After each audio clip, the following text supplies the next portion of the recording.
Hello student, स्वागत है आप सभी का हमारे इस चैनल पे। आज हम लोग उद्यमिता के विषय में पढ़ेंगे। उद्यमिता की अवधारणा हम लोग पढ़ चुके हैं और उद्यमिता के प्रकार के बारे में हम लोगों को पढ़ना है। जैसा कि हम लोग पढ़ चुके हैं, उद्यमी शब्द फ्रेंच भाषा के शब्द इंटर्नशिप से बना है, जिसका अर्थ क्या है?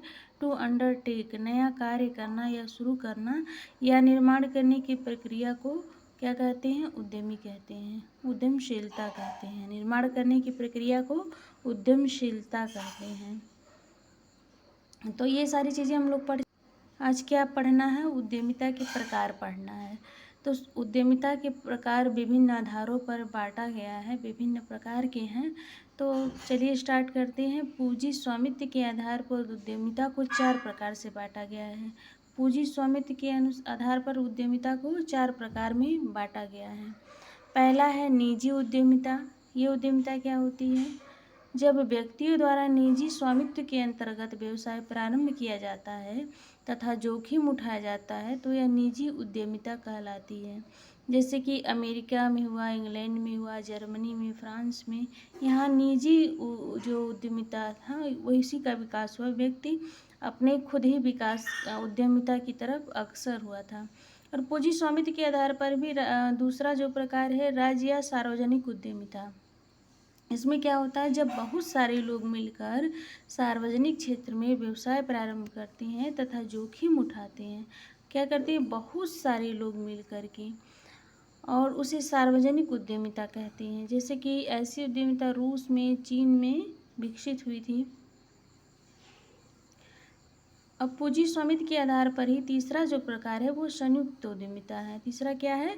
संयुक्त उद्यमिता है। यह निश्चित एवं निजी सरकारी स्वामित्व की साझेदारी के रूप में होता है। इसमें क्या होता है? जनता के साथ मिलकर एक निश्चित अनुपात में धन का विनियोजन होता है। इसे क्या कहते हैं? संयुक्त उद्यमिता कहते हैं। ऐसे जैसे कि पिछड़े क्षेत्रों में औद्योगिक विकास इससे होता है। अगला देखते हैं। पूंजी स्वामित्व के आधार पर जो चौथा प्रकार है वो क्या है? सहकारी उद्यमिता। इसमें क्या होता है? सहकारी उद्यमिता के अंतर्गत कई व्यक्ति मिलकर अपना व्यवसाय प्रारंभ करते हैं तथा क्या करते हैं? जोखिम उठाते हैं और नए नए चीज़ों का निर्माण करते हैं। जैसे भारत में डेयरी उद्योग, लघु उद्योग, कुटीर उद्योग और चीनी का जो उद्योग है, ये सारे किस में आते हैं? सहकारी उद्योग में आते हैं, क्योंकि सरकार भी इसमें क्या करती है? थोड़ी बहुत मदद करती है। जैसे बिक्री हुआ, मूल्य लगाना, तमाम तरह की चीज़ें। अब दूसरा क्या है? विकास या परिवर्तन के दृष्टिकोण के आधार पर इसको कितने भागों में बांटा गया है? 2 भागों में बांटा गया है। पहला क्या है? परंपरागत या विकासात्मक उद्यमिता, जो धीरे धीरे विकसित हुई है और हमारी परंपरा में चली आ रही है। इसमें क्या होता है? जैसे कि मान लीजिए पहले समय से जो चली आ रही है, जैसे टोकरी बुनना, कोई बुनकर हैं, वस्त्र बुन रहे हैं, ये सारी चीज़ें इसके अंतर्गत आती है। जब उपक्रम में परिवर्तनों की गति धीमी हो तथा अनुसंधान कार्यों पर कम व्यय कर रहा हो तो ये क्या होता है? परंपरागत या विकासात्मक उद्यमिता होती है। इसमें जोखिम कम होता है, नवीकरण पर कम ध्यान दिया जाता है। मतलब पुरानी मशीन, पुराने औजारों से ये लोग अपना काम कर लेते हैं। किसी नई वस्तु को प्रारंभ करने में उत्सुक भी नहीं होते हैं।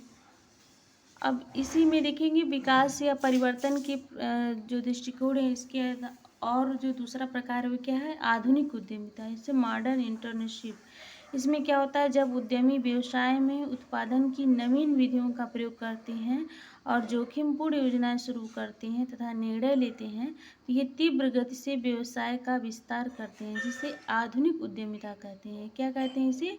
इसमें बहुत सा जोखिमपूर्ण योजनाएं ही बनाते हैं और इसे आधुनिक उद्यमिता कहते हैं। अब जो तीसरा आधार क्या है? हाँ, ये तो हो गया है।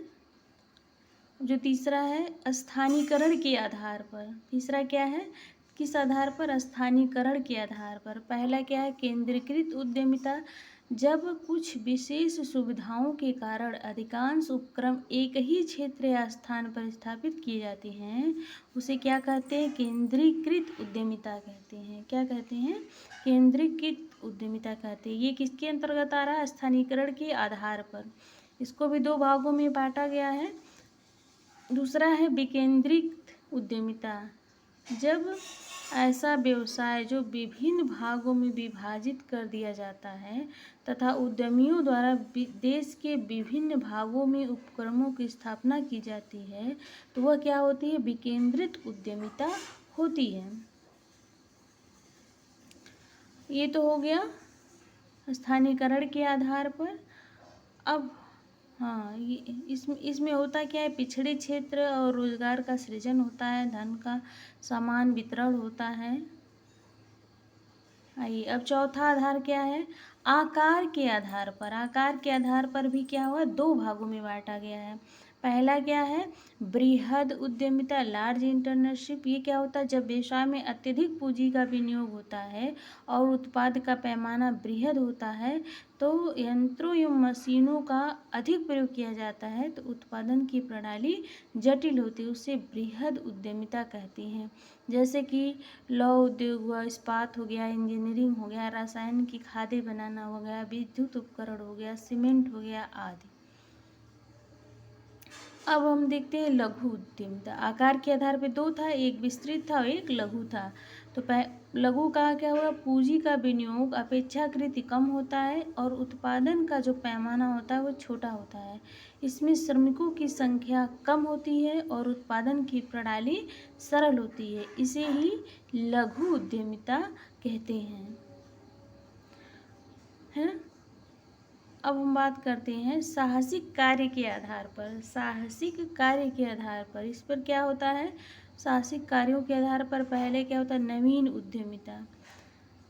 नवीन उद्यमिता के आशय क्या है? कि नव प्रवर्तनकारी एवं सृजनशील साहस से है और उसमें उद्यमी नए नए विचारों का सृजन करता है और नए नए प्रणाली, नई नई वस्तुओं, तकनीकों को नए बाजार में ले आता है। अब देखते हैं नेतृत्व के आधार पर जो उद्यमिता होती है वो 2 प्रकार की होती है। पहला है वैयक्तिक उद्यमिता। इसमें क्या होता है कि वैयक्तिक उद्यमिता में व्यवसाय के प्रबंध एवं संचालन के समस्त कार्य एवं एक ही व्यक्ति द्वारा किए जाते हैं। इसमें साहसी को अकेले ही उत्पादन एवं वितरण संबंधी जो समस्त निर्णय लेने होते हैं वो क्या होते हैं? अपने ही व्यक्ति लेता है। वो तो उत्पादन से संबंधित और वितरण से संबंधित, मतलब सामान बनाने से बेचने तक ऐसा प्रबंध एक व्यक्ति के पास होता है, इसलिए इसे वैयक्तिक उद्यमिता कहते हैं। नेतृत्व के आधार पर दूसरा जो प्रकार हो क्या है? समूह उद्यमिता।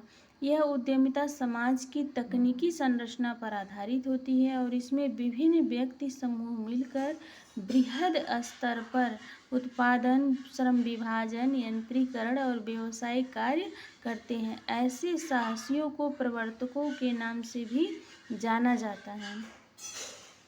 अब अन्य आधार पर भी इसको 2 भागों में बांटा गया है।